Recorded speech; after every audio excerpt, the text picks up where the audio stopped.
Hello বন্ধুরা, কেমন আছো তোমরা? আশা করছি বেশ ভালো আছো।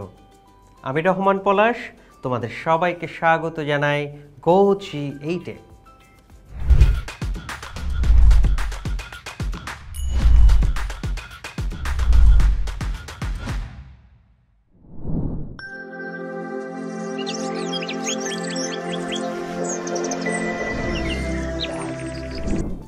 বন্ধুরা, আজকে আমরা একটি নতুন কবিতা নিয়ে আলোচনা শুরু করতে যাচ্ছি, আর সেটি হলো একাদশ দ্বাদশ শ্রেণীর বাংলা প্রথম পত্র বইয়ের সেই অস্ত্র কবিতাটি, যেটি লিখেছেন আহসান হাবিব।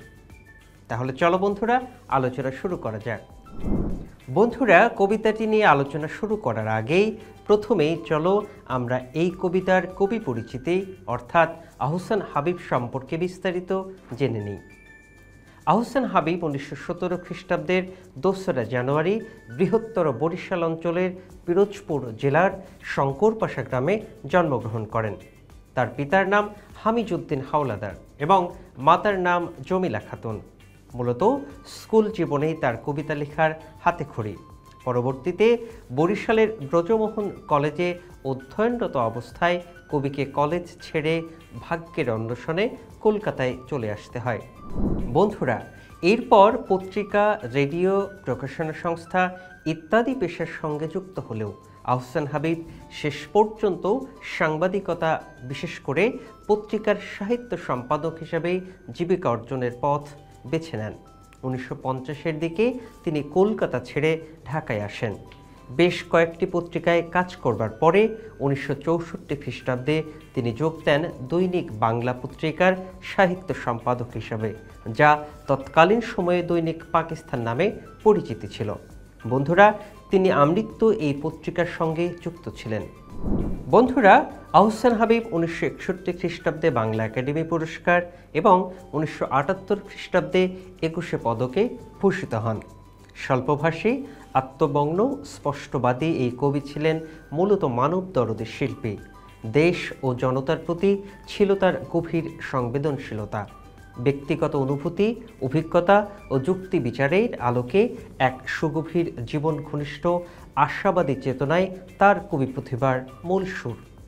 বন্ধুরা, কবি আহসান হাবিবের উল্লেখযোগ্য কাব্যগ্রন্থ হল রাত্রিশেষ, ছায়া হরিণ, সারা দুপুর, মেঘ বলে চৈত্রে যাব, দুহাতে দুই আদিম পাথর, বিদীর্ণ দর্পণে মুখ ইত্যাদি।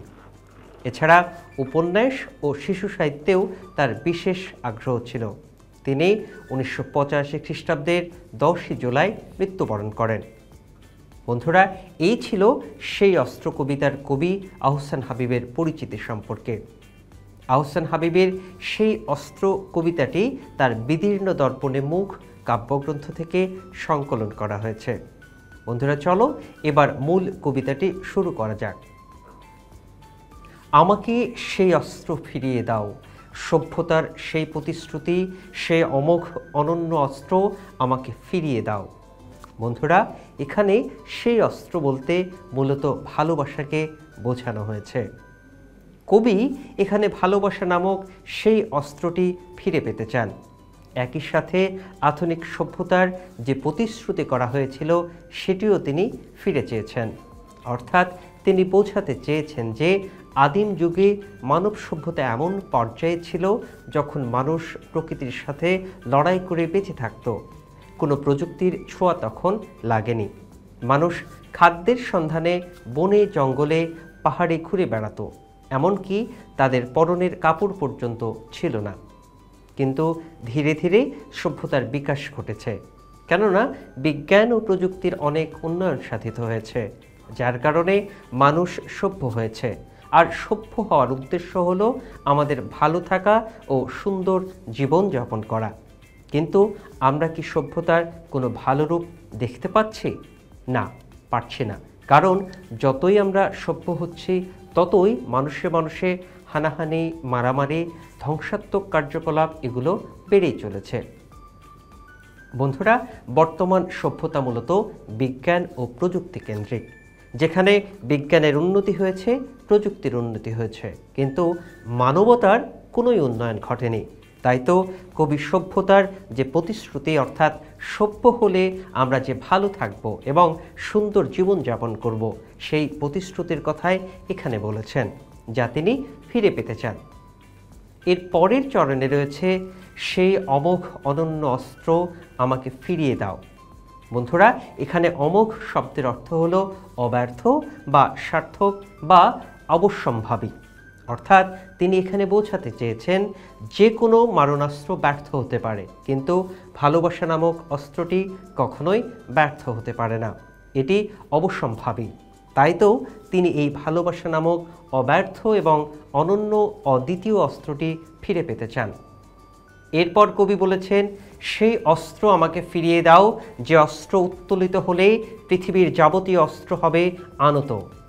বন্ধুরা, কবি এখানে ভালোবাসা নামক অস্ত্রটি ফিরে পেতে চেয়েছেন, যে অস্ত্র উত্তোলিত হলে পৃথিবীর সকল অস্ত্র তার কাছে নত হবে বা পরাজিত হবে। বন্ধুরা, কবি এখানে ভালোবাসা আর শান্তির অস্ত্র দিয়ে পৃথিবীর সকল মারণাস্ত্রকে পরাভূত বা পরাজিত করবার আকাঙ্ক্ষা ব্যক্ত করেন। এরপর তিনি বলেন, যে অস্ত্র উত্তোলিত হলে অরণ্য হবে আরও সবুজ, নদী আরও কল্লোলিত, পাখিরা নিড়ে ঘুমোবে। অর্থাৎ কবি এখানে বোঝাতে চেয়েছেন যে প্রযুক্তির কল্যাণে এবং মানুষের চাহিদা রক্ষার্থে বর্তমান পৃথিবীতে আমরা নানা কর্মযজ্ঞ চালিয়ে প্রকৃতিকে দিনের পর দিন ধ্বংস করে যাচ্ছি। এছাড়া গাছপালা কেটে পৃথিবীর চিরসবুজ রঙকে নষ্ট করে ফেলছি। কিন্তু ভালোবাসার অস্ত্র উত্তোলিত হলে, অর্থাৎ মানব মনে ভালোবাসা ও সম্প্রীতি জেগে উঠলে এই পৃথিবীর অরণ্য আরও সবুজ হয়ে উঠবে এবং প্রকৃতি তার চিরসবুজ রঙের গাছপালায় মুখরিত হবে। এছাড়া নদী তার নাব্যতা ফিরে পাবে ও নদীর স্রোত আরও বেগবান হবে, আর পাখিরা নিরাপদে তাদের নিড়ে শান্তিতে ঘুমোতে পারবে। এক কথায় সুন্দর একটি পরিবেশ আবার ফিরে পাব। তারপর কবি বলেছেন, যে অস্ত্র উত্তোলিত হলে ফসলের মাঠে আগুন জ্বলবে না, খাখা করবে না গৃহস্থালী। বন্ধুরা, এখানে তিনি বোঝাতে চেয়েছেন যে যদি মানুষের সম্পর্ক ভালো থাকে, অর্থাৎ মানুষের মধ্যে যদি সম্প্রীতি বজায় থাকে, তাহলে কৃষকের যে দুঃখ দুর্দশা সেটি আর থাকবে না। এছাড়া ঘরবাড়ি শূন্য হবে না, ঘরবাড়ি ছেড়ে মানুষজন কোথাও চলে যাবে না। বন্ধুরা, কবি বিশ্বাস করেন ভালোবাসা দিয়ে মানুষের হিংসা বিদ্বেষ দূর করা সম্ভব। কেননা ভালোবাসা থাকলে মানুষ মানুষকে কখনোই শত্রু ভাববে না। তাই কবি এখানে বোঝাতে চেয়েছেন যে মানুষে মানুষে ভালোবাসা ও সম্প্রীতি বজায় থাকলে কৃষকদের দুঃখ জ্বালার অবসান ঘটবে এবং কখনো বিদ্রোহের আগুন জ্বলবে না। এর পাশাপাশি ঘর বাড়িতে শান্তি ফিরে আসবে। বন্ধুরা, আজকের কবিতাটি তাহলে এই পর্যন্তই থাক। আজকের এপিসোডে আমরা শুধু সেই অস্ত্র কবিতার কবি পরিচিতি এবং কবিতার একাংশ সম্পর্কে জানতে পারলাম। আগামী এপিসোডে আমরা সেই অস্ত্র কবিতার বাকি অংশ নিয়ে আলোচনা করব।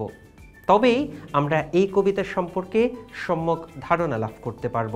পাশাপাশি আমরা এই কবিতার মূল ভাব বা মূল উপজীব্য বিষয় নিয়ে আলোচনা করব, যার মাধ্যমে আমরা বুঝতে পারব যে এই কবিতার মাধ্যমে কবি কী বোঝাতে চেয়েছেন। বন্ধুরা, এই ছিল আজকের আলোচনার বিষয়। পরবর্তী ক্লাসে আবার দেখা হবে। ততদিন পর্যন্ত তোমরা সবাই ভালো থেকো, সুস্থ থেকো এবং গো জে8 এর সাথেই থেকো।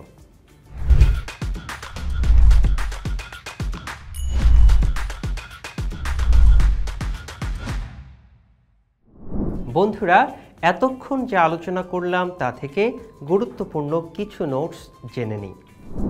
আহসান হাবীব বৃহত্তর বরিশাল অঞ্চলের পিরোজপুর জেলার শঙ্করপাশা গ্রামে 1917 খ্রিস্টাব্দের 2রা জানুয়ারি জন্মগ্রহণ করেন। আহসান হাবীব 1964 খ্রিস্টাব্দে দৈনিক বাংলা পত্রিকার সাহিত্য সম্পাদক হিসেবে যোগ দেন। আহসান হাবীব 1961 খ্রিস্টাব্দে বাংলা একাডেমি পুরস্কার এবং 1978 খ্রিস্টাব্দে 21 পদকে ভূষিত হন। সেই অস্ত্র কবিতাটি আহসান হাবীবের বিদীর্ণ দর্পণে মুখ কাব্যগ্রন্থ থেকে সংকলন করা হয়েছে। অমোঘ শব্দের অর্থ হলো অব্যর্থ বা সার্থক বা অবশ্যম্ভাবী।